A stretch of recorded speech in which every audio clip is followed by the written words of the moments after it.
Esta noche en CCI News, 35 oficiales fuera de la policía hondureña. Queda firme en Nicaragua la reelección indefinida. Y el Papa en la portada de la revista Rolling Stone y en un graffiti en los muros del Vaticano.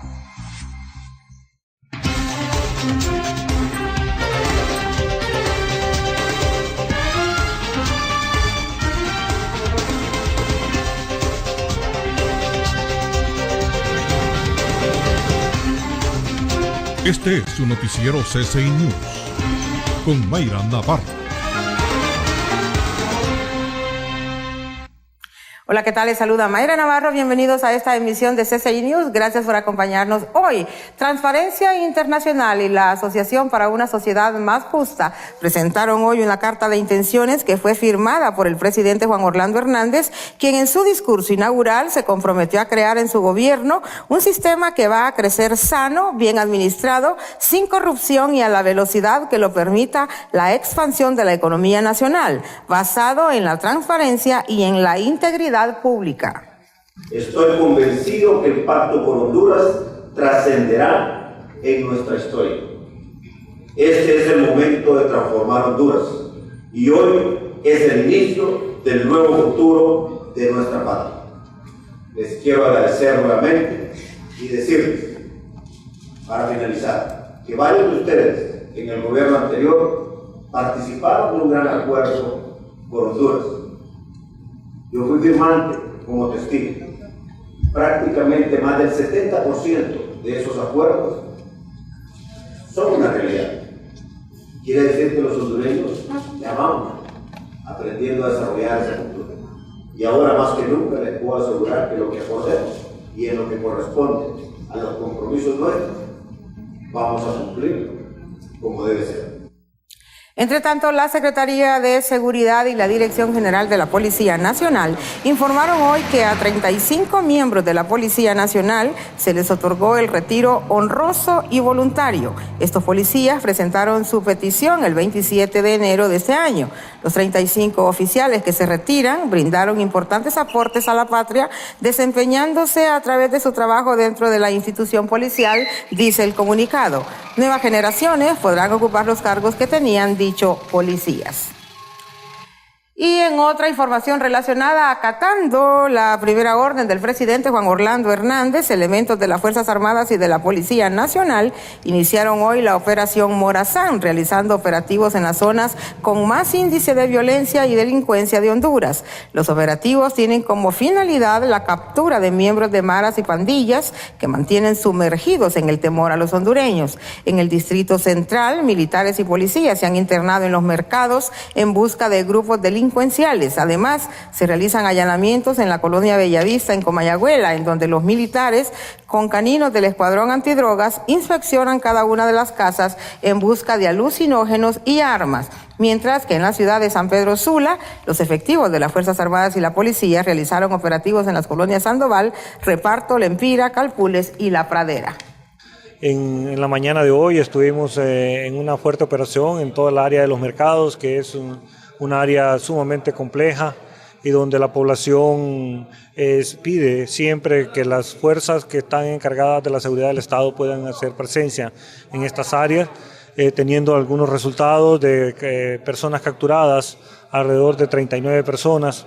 Desde luego hay un proceso para poder ver si estas personas tienen algunos expedientes en los cuales tengan que ir a la cárcel.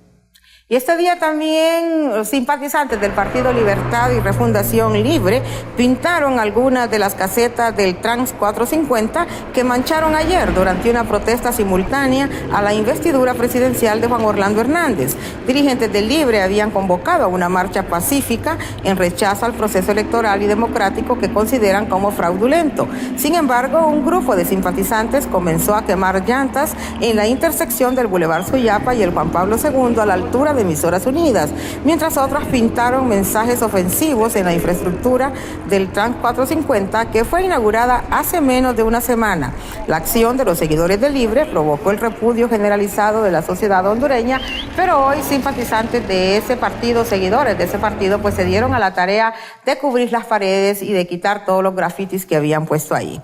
Entre tanto, el presidente Juan Orlando Hernández viajó esta tarde a La Habana, Cuba, para participar en la cumbre de la Comunidad de Estados Latinoamericanos y Caribeños, CELAC. Hernández regresará mañana al país. Es el primer viaje como presidente. El mandatario viajó acompañado por la primera dama, Ana de Hernández, el ministro de la Presidencia, Reinaldo Sánchez, el ministro coordinador del gobierno, Jorge Ramón Hernández Alcerro, el designado presidencial, Ricardo Álvarez, y el ministro de Seguridad, Arturo Corrales.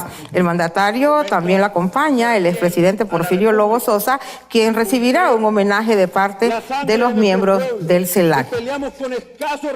Y precisamente en La Habana, Cuba, se está llevando a cabo esta cumbre de los países del CELAC, que son la Comunidad Latinoamericana y el Caribe, una organización que fue creada por el expresidente venezolano Hugo Chávez, y en el discurso inaugural el presidente de Cuba hizo fuertes críticas al gobierno de Estados Unidos.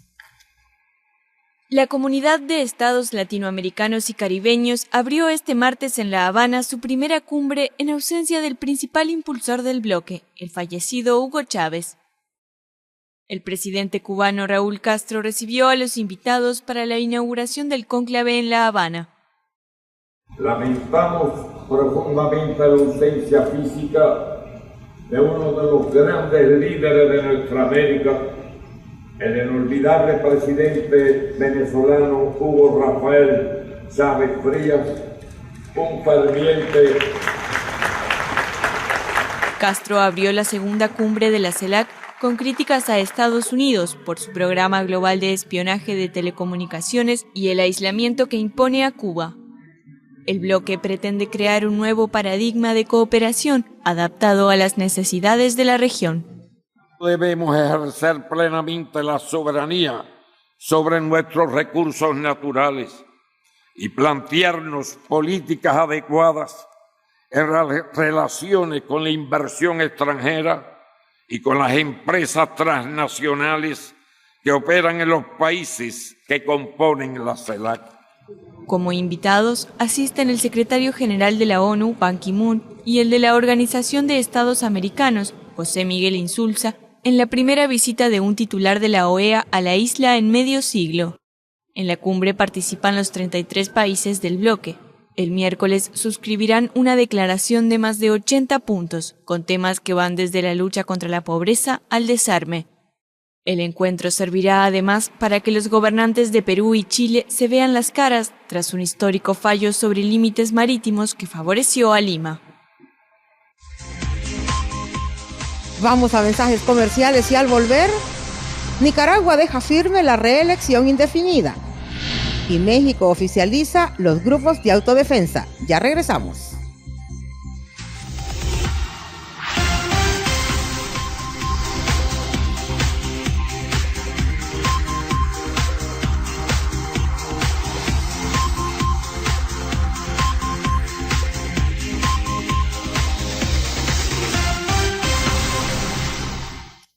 Vamos a Nicaragua, donde los diputados del gobernante Frente Sandinista aprobaron este martes en una votación final las reformas a la Constitución que abren la posibilidad al presidente Daniel Ortega de aspirar a la reelección de manera indefinida. Las reformas, que habían sido aprobadas en una primera votación en diciembre del 2013, fueron refrendadas con 64 votos a favor, 25 en contra y ninguna abstención, en una sesión de la Asamblea Nacional Unicameral en la que los opositores nuevamente fustigaron al oficialismo y a Ortega por considerar que con las enmiendas pretende perpetuarse en el poder.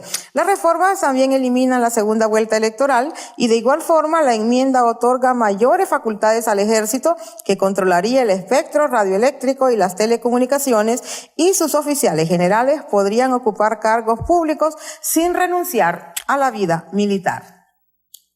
Y el gobierno mexicano oficializó a los grupos denominados de autodefensa con la firma de un convenio que les da reconocimiento. La única condición del gobierno mexicano ha sido que identifiquen a todos sus miembros y que registren sus armas. Un nuevo intento por controlar un estado azotado por la violencia. El lunes el gobierno de México anunció un acuerdo con parte de las milicias armadas en el convulso estado de Michoacán. Estas pasarán a ser oficialmente grupos de defensa rural, a condición de que registren sus armas ante el ejército. Las autodefensas se levantaron hace casi un año para proteger a sus pueblos de los integrantes del cártel de los Caballeros Templarios, a quienes acusan de mantener asolada a la población a base de amenazas, extorsiones, secuestros y asesinatos, y ante la inacción de las autoridades locales. Los líderes de las milicias habían condicionado la entrega de las armas a la captura de los 5 principales líderes de los Caballeros Templarios. El anuncio del acuerdo ocurrió horas después de que militares detuvieran a Dionisio Loya Plancarte, alias El Tío, uno de los principales líderes del cartel. Loya Plancarte fue capturado en Morelia, capital de Michoacán, escondido en el closet de una casa. Y los peruanos están celebrando el fallo de la Corte Internacional de Justicia de La Haya sobre el diferendo limítrofe que mantenían con Chile. Con signos patrios muy originales o simplemente enarbolando la bandera de su país. Este lunes, cientos de peruanos se congregaron en la Plaza de Armas de Lima para escuchar el fallo de la Corte Internacional de Justicia de La Haya. El máximo organismo judicial de la ONU fijó nuevos límites marítimos entre Chile y Perú. La Corte aceptó continuar con la actual frontera, pero solo hasta la milla 80 en el mar, y a partir de allí, ceder a Perú una amplia franja oceánica hasta las 200 millas que antes estaba bajo dominio de Chile. Hemos obtenido más del 70% de nuestra demanda. Frente al Palacio de Gobierno, el presidente Ollanta Humala salió a celebrar y manifestó su satisfacción con el fallo. Para algunos peruanos significa el fin de las disputas limítrofes de Perú en la región. El resultado lo tomamos tranquilo porque es la última controversia que tenemos de limitación limítrofe con los países vecinos, pero el resultado creo que es favorable a Perú. Entonces, en ese sentido, los chilenos no son buenos amigos. Por historia nunca han sido buenos amigos, porque si no, no se sentaron en la mesa a negociar, a definir la delimitación marítima. Por eso es que ya hemos llegado a este juicio. Innecesariamente. La nueva demarcación mantiene en menor parte la posición chilena y accede en mayor medida al pedido peruano. El fallo cierra así un conflicto histórico de 140 años, con una decisión que, según analistas, salva el honor de ambos países, aunque algunos observan que los principales recursos pesqueros de la zona en disputa siguen estando del lado chileno. Y el fallo de La Haya le ha dado esperanzas a Bolivia, que desde hace un siglo mantiene una disputa con Chile por una salida al mar. El fallo de La Haya sobre los límites marítimos entre Chile y Perú da esperanzas a Bolivia. Desde hace más de un siglo reclama sin éxito su salida al Océano Pacífico. Un asunto que llevó a la Corte Internacional en abril de 2013. Bolivia confía en que la Corte Internacional de Justicia actúe con la misma equidad y sabiduría para resolver nuestra demanda interpuesta en contra de Chile. El lunes La Haya dictó una sentencia salomónica. Confirmaron las fronteras reivindicadas por Chile hasta las 80 millas marinas, pero más allá de ese punto y hasta las 200 millas dieron la razón a Perú. Pero Chile alega que no tiene temas limítrofes pendientes con Bolivia. Esgrime un tratado bilateral que fijó la frontera tras la guerra de 1879, en la que La Paz perdió 120.000 kilómetros cuadrados y 400 kilómetros de costa sobre el Pacífico. Morales confía en un diálogo directo con el nuevo gobierno de Michelle Bachelet, que asumirá su cargo en marzo. No pierdo esperanza que antes de llegar a los tribunales como resolver internamente, seamos capaces de hacerlo. Somos países vecinos, países hermanos. Inclusive con la misma identidad en las regiones. No podemos estar eternamente por este problema enfrentados, con desconfianza. El presidente dio su conferencia de prensa antes de que comenzara la cumbre de la Comunidad de Estados Latinoamericanos y Caribeños que se celebra en La Habana. La Paz y Santiago carecen de relaciones diplomáticas desde 1978, cuando fracasó un intento de negociación sobre la demanda boliviana. Vamos ahora a Ucrania, donde el Parlamento aprobó la derogación de una polémica ley que desató la furia de la oposición. El presidente también aceptó la renuncia del primer ministro y de todo su gabinete en medio de continuas protestas antigubernamentales. La crisis en Ucrania se cobra su primera víctima política. El primer ministro Mykola Azarov ha presentado hoy su dimisión. ha alegado las dificultades que planean sobre la economía del país, pero también le ha pedido al presidente Víctor Yanukovych que acepte la renuncia para crear posibilidades adicionales de alcanzar un acuerdo político y social y en aras de un arreglo pacífico. Azarov había sido una de las voces más críticas contra los opositores ucranianos. Les consideraba culpables de haber llevado, según sus propias palabras, terroristas a las calles de Kiev y había prometido responder a las acciones de los manifestantes. Y el Papa Francisco sigue haciendo historia. Será el primer sumo pontífice de la Iglesia Católica en ser portada de la revista Rolling Stone, según anunció hoy la propia publicación, que saldrá a la venta con el rostro del Santo Padre el próximo 13 de febrero. El rostro de Jorge Bergoglio estará acompañado de la frase «Los tiempos están cambiando», nombre de una famosa canción de Bob Dylan, que a su vez da título a un extenso reportaje interior. El Papa Francisco está llevando a cabo una ruptura notable con la tradición del Vaticano, enfrentando temas políticos y teniendo una actitud más inclusiva hacia los derechos humanos, reza la nota que da pie al artículo firmado por Mark Vinelli. Pero también hay otras noticias relacionadas con el Papa. No va a aparecer solamente en la portada de la revista Rolling Stone. El Consejo Pontificio de la Comunicación Social ha publicado hoy en su cuenta de Twitter una fotografía de un graffiti en el que aparece el Papa Francisco representado con estética de superhéroe. Compartimos con ustedes un graffiti aparecido en Roma, en una calle cercana al Vaticano, escribió el Consejo Pontificio. En ella el Papa aparece volando como si de Superman se tratase, ataviado con la sotana blanca, el solideo y los zapatos negros, por los que optó nada más ser elegido pontífice en lugar de los rojos clásicos que representan la sangre de Cristo. Bergoglio sostiene con la mano izquierda su ya clásico maletín negro, en el que aparece escrita en español la palabra valores, y del que emerge un calcetín a rayas rojas y azules, los colores de San Lorenzo de Almagro, el equipo del que el Papa es seguidor. El graffiti, cuya autoría aún se desconoce, fue encontrado en la calle Plauto, aledaña a los muros que recorren los límites del Estado Vaticano.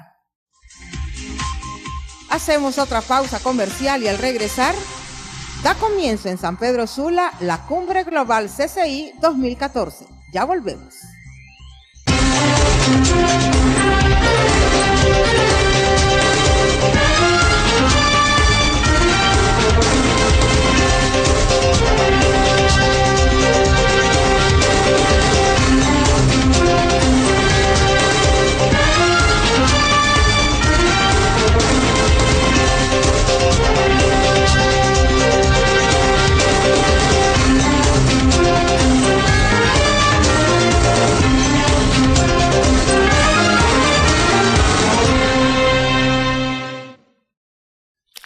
Bueno, y la Cumbre Global CCI 2014, que reúne a líderes espirituales de América, Estados Unidos y Europa, dio comienzo hoy en la ciudad de San Pedro Sula. Se espera más de 1,000 personas asistiendo a este evento. Tenemos un reporte con Jonathan Zelaya. Un ambiente familiar se vivió en la primera jornada matutina de la Cumbre Global CCI 2014. Participantes de diferentes países y del interior de Honduras iniciaron el proceso de registro muy emocionados y con grandes expectativas por lo que podría pasar durante el evento. Bueno, estamos realmente contentos con el Señor, una vez más, un año en el que podemos reunirnos a nivel del globo terráqueo, y es hermoso saber que vamos a estar recibiendo palabra de inspiración. Con mucha alegría, con muchas expectativas, sabiendo que el Señor nos va a hablar en este tiempo. A esta cita anual que congrega a líderes de las iglesias CCI en distintas partes del mundo, acuden representantes de España, Estados Unidos, México, Chile, Perú, Brasil, Ecuador, Guatemala, El Salvador, Costa Rica, Cuba y Panamá. Bueno, el ambiente está, en el buen uso del término, en una gran excitación. Es decir, hay un gran ánimo, la gente está estrechándose en abrazos efusivos, porque somos parte de una gran familia y no nos vemos todo el tiempo, y aprovechamos la oportunidad cuando estamos juntos para poder saludarnos y conversar un poco. Los asistentes mostraron su alegría por estar presentes y aseguraron que les sacarán el máximo provecho para poder salir inspirados y poder afrontar este 2014 de la mejor manera. Llegué a la conclusión que lo que podría esperar de esto es que el Señor tenga para nosotros en estos días un lanzamiento, un desafío a nuestra fe, a nuestro ministerio y sobre todo que nos dé como iglesia la capacidad de ser una iglesia que marca, que influencia sobre la ciudad, que bendice la ciudad. Un bonito sentir en nuestro corazón, aparte del Señor, de cómo nos va a hablar, y es una tremenda bendición estar en Honduras para mí. La primera conferencia tuvo como tema la valentía y fue impartida por Ricardo Esquivel, pastor general del CCI en El Salvador, en la cual se enfocó que tenemos que estar listos y ser valientes para poder llegar más lejos en el propósito que tenga Dios en nuestras vidas. Sigue, esfuérzate, sé valiente. Y me fui a una cuarta, hermano, y en esta vez a la tercera no fue la vencida, sino a la cuarta, porque en la cuarta dieron el crédito, hermanos. Y era de Dios. Hay gente que está en medio de sus circunstancias y ve la oposición y ve la oposición, y quizás el Señor ya está hablando aquí a algunos y estamos apenas comenzando, pero te voy a dar una palabra: que haya oposición no significa que sea de Dios. Eso es parte del paquete. Dios demanda que te esfuerces y seas valiente. Desde su creación en 1998, la Red Misionera Global ha realizado estos eventos inspirando vida y transformando a miles de personas en todo el mundo. Jonathan Zelaya, CCI News. Bueno, y este gran evento en pocos minutos va a dar inicio ya a la inauguración oficial de este evento de la Cumbre Global CCI 2014, y precisamente vamos a ir directo a San Pedro Sula para conversar con el pastor Mario Valencia. Él es el anfitrión de esta cumbre al lado del obispo René Peñalba, que es el obispo de la Red Misionera Global, y vamos a conversar con el pastor Valencia acerca de lo que está sucediendo allí. Buenas noches, pastor, gracias por acompañarnos.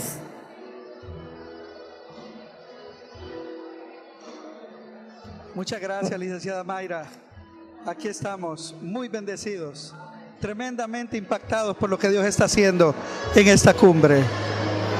Y cuénteme, pastor, ¿qué es lo que se espera que suceda en este tiempo de reunión que va a iniciarse en pocos minutos allí en San Pedro Sula?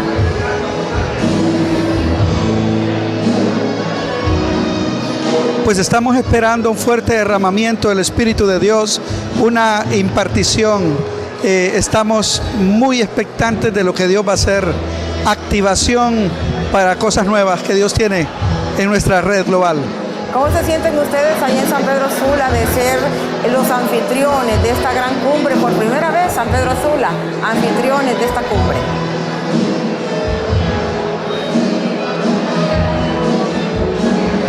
Pues nos sentimos muy bendecidos, muy honrados.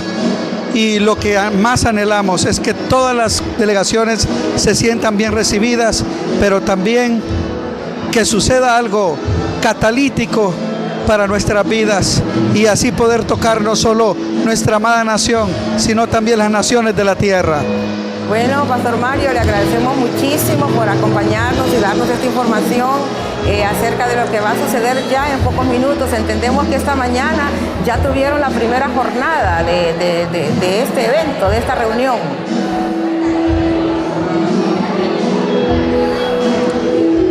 Así es. Y fue muy bendecida. Y esperamos que esta que viene se supere. Bueno, pues gracias, Pastor Valencia, por acompañarnos aquí en CCI News. Queremos nosotros aprovechar también para invitar a todo el público, a todos nuestros televidentes, para que se queden en sintonía de CCI Channel. Estaremos transmitiendo en directo desde San Pedro Sula todo lo que concierne a este evento. Quiero decirles que vamos a estar transmitiendo por las mañanas, las jornadas matutinas de 9 a 12 de la mañana, y por las noches también en directo todo lo que suceda en este evento. Les agradecemos mucho por haber estado con nosotros hoy. Le vamos a pedir que se quede con CCI Channel, que ya en unos momentos comenzamos nuestra transmisión de la Cumbre Global CCI desde San Pedro Sula. Gracias por haber estado con CCI News esta noche. Nos vemos mañana.